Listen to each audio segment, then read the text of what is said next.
Pahalgam false flag, भारतीय सियासी रहनुमा का मोदी को इस्तीफा देकर चाय बेचने का मशवरा।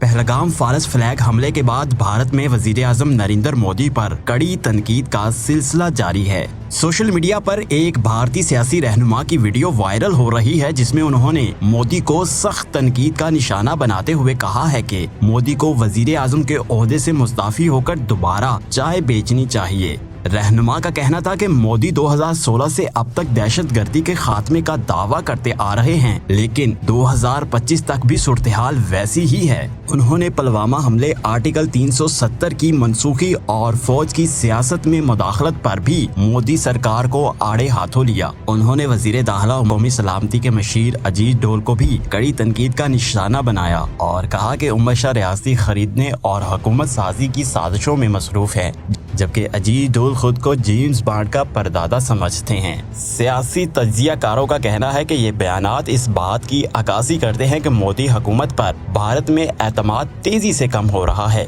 और अवाम हिंदू नजरिए के नताइज से तंग आ चुके हैं।